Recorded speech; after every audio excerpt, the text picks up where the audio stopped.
Hello my friends, welcome back to my channel. My name is Liv. If you've never been here before, thank you so much for clicking on this video and stopping by.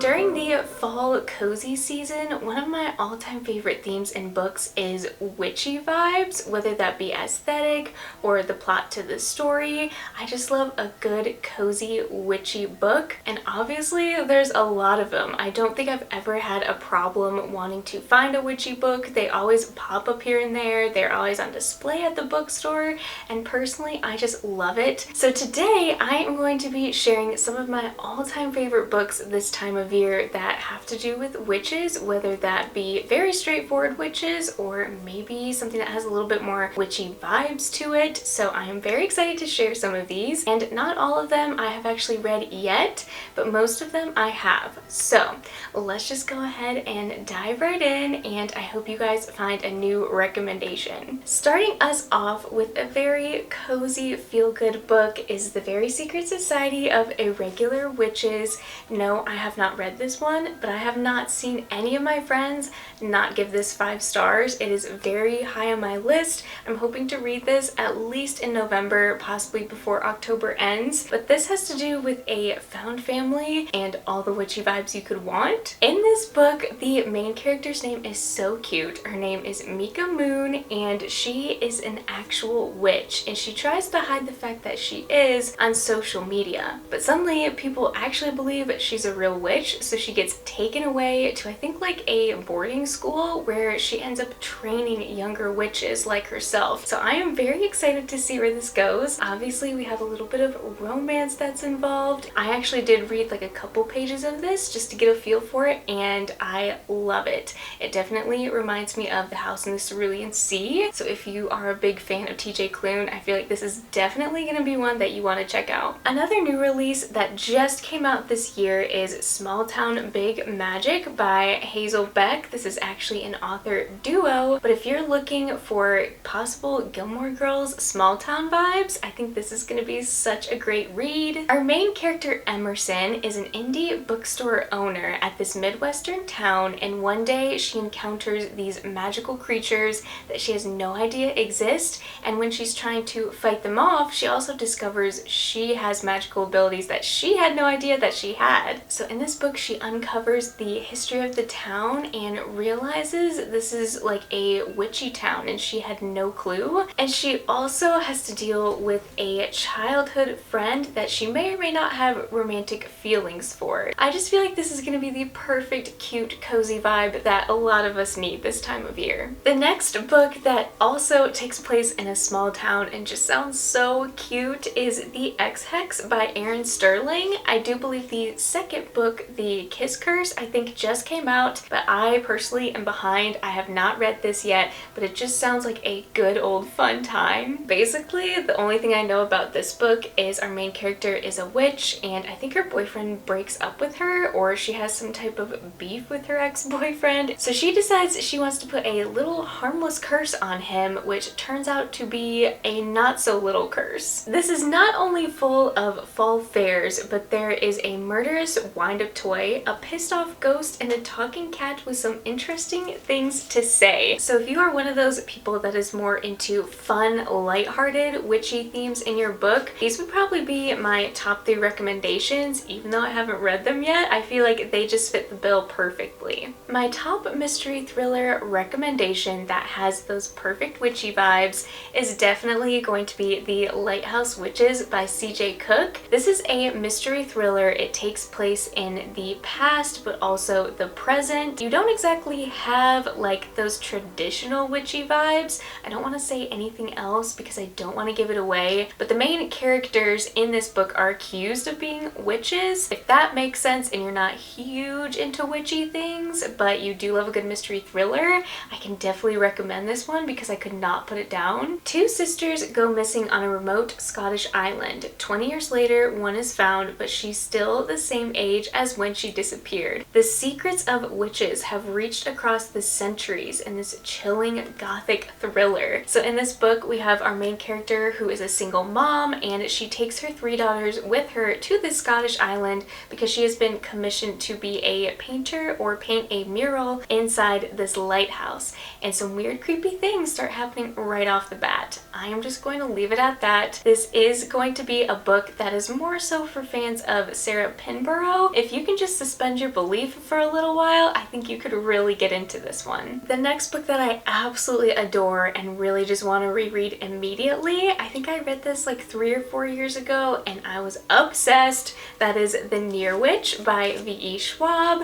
If you guys have read anything by Victoria Schwab in the past, you know her atmosphere is absolutely perfect. And while I think almost any of her books could fit the fall theme, this one specifically is so good. If you guys love the movie The Village, where you have some creepy, eerie vibes and you know there's something going on in the background, this is going to be perfect. While this is a slow burn story, I was also on the edge of my seat trying to figure out who this Near Witch was. In this small town, there are rumors that this witch takes children from their beds at night, and our main character is trying to uncover if that's really true when her sibling disappears. And there may or may not be a little bit of a romance, it's a little bit of a coming of age story, and it also reads a little bit more magical realism versus hardcore fantasy. It's definitely not difficult to understand, but I just love this book so much. It gave me chills and like those cold feelings when I read it, and I just have really great memories of reading this book. If you've never checked it out or if you've never heard of it, this is her debut album and I really think it's just so underrated. Next, we have another book that is extremely atmospheric as well. That is The Wicked Deep by Shea Ernshaw. Anything by Shea Ernshaw is going to be extremely atmospheric. How many times can I say that in this video? But this book was so creepy. In this book, we have another small town where there are 3 sisters that were once accused of being witches, and so they were drowned in this body of water in the small town. Well, every single year it is said that these 3 witches come back and take over the body of a person in the town and kind of possess them essentially. So this had me on the edge of my seat. There's also a little bit of romance in it as well. The atmosphere is just absolutely stunning and perfect. I will basically read anything that Shea Ernshaw writes. This next trilogy is for my romantasy readers out there. I have Serpent and Dove. I don't actually know where my copy of Serpent and Dove is, but if you are wanting just a slow burn enemies to lovers romance that is not too overkill on the magical system, it takes place in, I think, France possibly, but this is a story about a witch and a witch hunter that may possibly fall in love. I know this may come across as a weird comparison, but if you like Emily Henry's banter, the banter in this series is absolutely phenomenal, and that is basically the #1 reason why I wanted to keep going with this series. Is the tension between the characters and the humor was just absolutely amazing. But I also love that you just have a witch and a witch hunter, which are 2 people that are a very unlikely pair. I highly recommend. This second one wasn't my favorite, and I still need to read the 3rd one to see how the story wraps up, but I am just obsessed with Lou and Reed because they are the cutest thing ever. The next book that I am very sad I did not push through and finish last year. I think I just got so busy, which makes me really sad, but I was very much enjoying The Witch Haven by Sasha Peyton Smith, and I'm very happy to say the second one I think released recently. But this book takes place in 1911 in New York City, where we have our main character Frances, who is a seamstress. Her boss she does not really like. There is a guy that owns the company that is just very vicious and very cruel, and one night she accidentally kills him with a pair of scissors. She doesn't know how. She knows she she doesn't have magical abilities, but she is accused of being cuckoo. So she gets hauled off to what is supposedly an asylum, but it's really a safe witch haven academy for witches that didn't know they were witches. This is just such a unique story. I love anything with those kind of creepy asylum vibes. I loved the friendship in this book. There are so many good friendships. It's pretty fast paced because there's also a mystery involved, which I will not give away, but yeah, if you've never seen this one or heard of it, I definitely recommend checking it out. Next, I have The Nature of Witches by Rachel Griffin, which I do have to show off this naked cover for a second because that may or may not be the reason I bought it in the first place. But in this book, we have different witches that are born in different seasons, so summer, spring, fall, and winter, and according to the season they were born in, they have different powers. So if you like a little bit more politics or world building in your books, but also a little bit of a side of fantasy, I definitely recommend picking this one up. I remember it being very atmospheric. I read it last year and I really like Rachel Griffin's writing. I also remember being super into the love interest of this book. He was like a sweet cinnamon roll, so if you're super into that, I feel like this is another good one for any type of romance fantasy reader. The last young adult fantasy book I want to talk about is one that has been sitting on my shelf for ages. I really want to get to it because the vibes sound super spooky. It's called The Bone Witch, and I believe this is also a trilogy.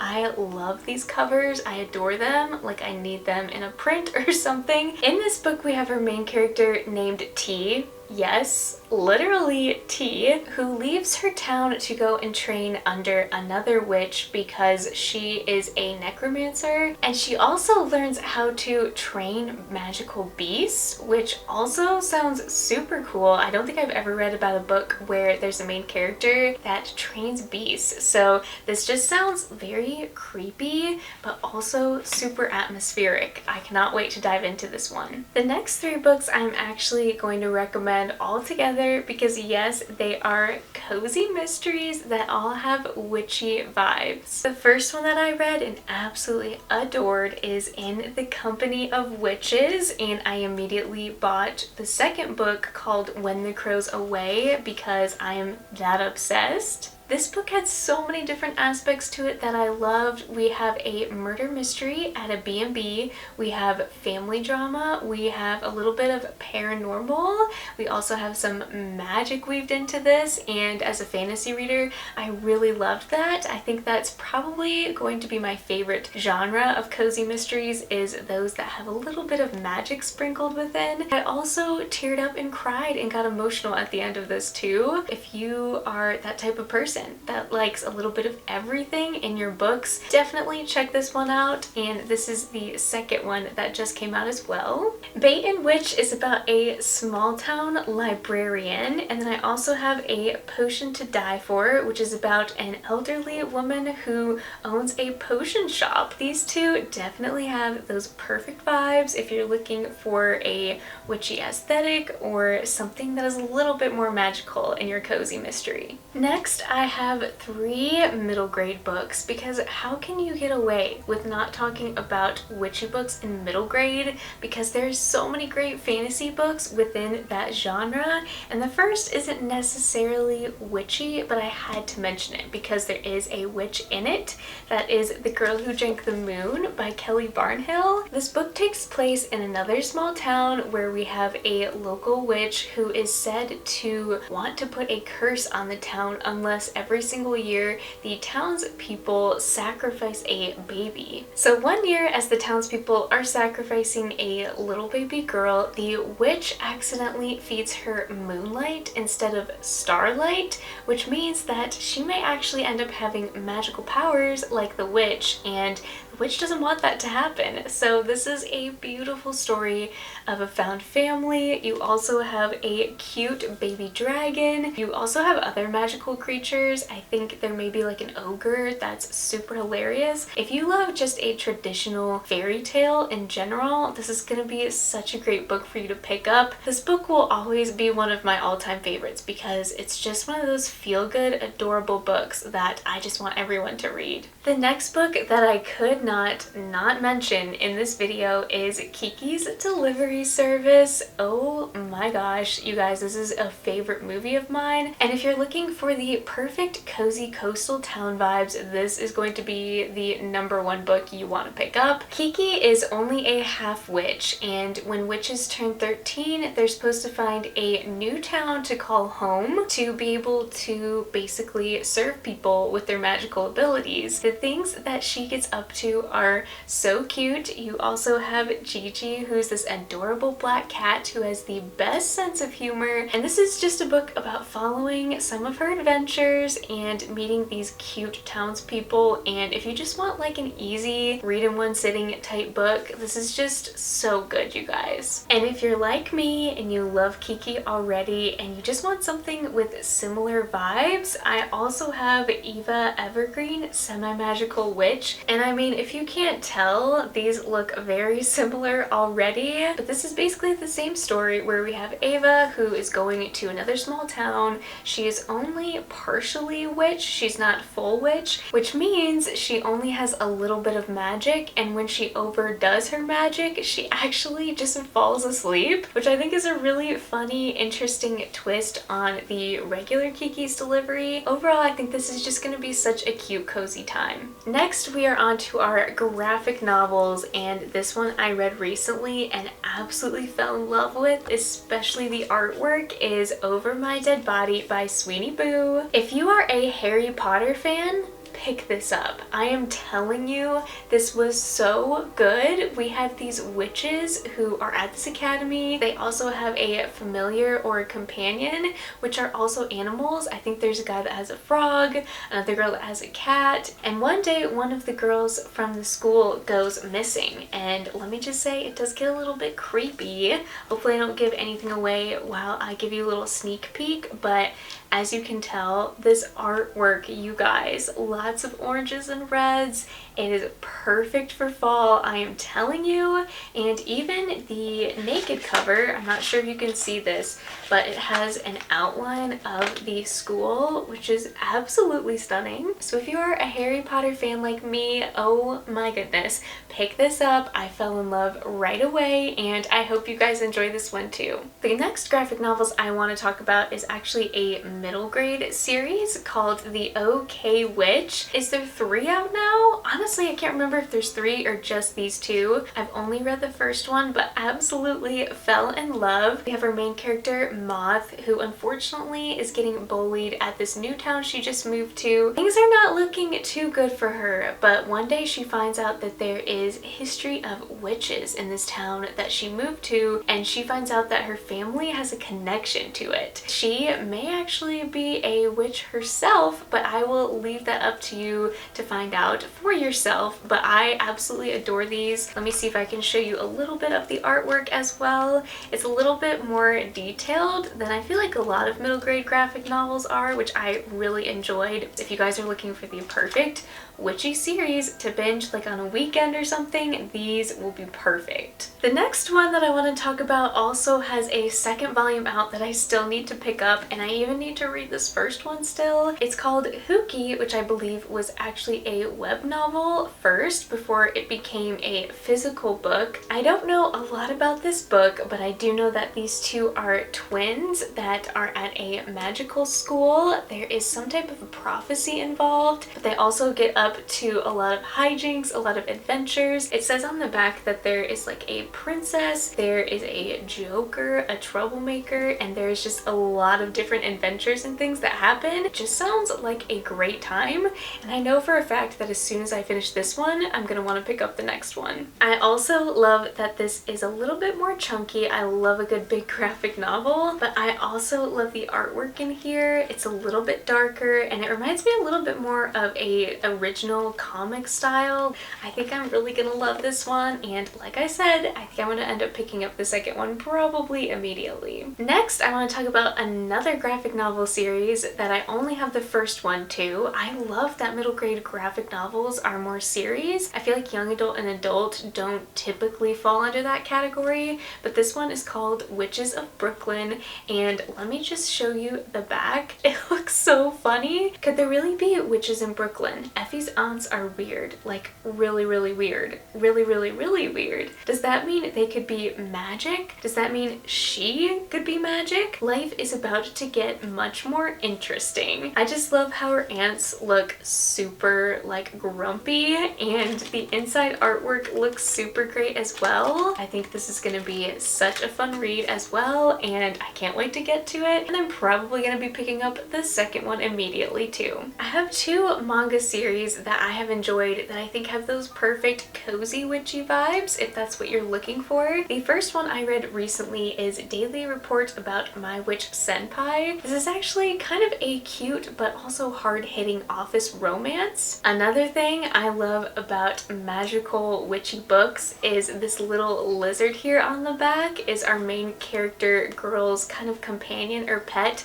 that has the best humor, and that is one of my favorite things about witchy books is the witches always have some type of animal or pet or companion, and I loved that aspect of this book. It does read a little bit older because there is some harder topics that we explore in this book that I wasn't exactly expecting, but I think that was also really needed. I also really love the design and the illustration style in this book as well. Just like we have stars on the front, there are stars just carried throughout all of the different panels, and I just loved it. I feel like that really added to the magical aspect of this series. And last but definitely not least, because this is probably my #1 recommendation for this time of year, and you guys knew it was coming, that is Witch Hat Atelier. I think there is 10 volumes out right now. I've read up until 9, and I cannot tell you just how much I love and have a passion for this series. It is so good. It's actually rated for 10 and up, but some of them are actually rated for 13 and up, because you start out with this series with a girl named Coco who accidentally banishes her mother to some type of like magical world. She has no idea where her mom is, and so she goes on this adventure and she goes to this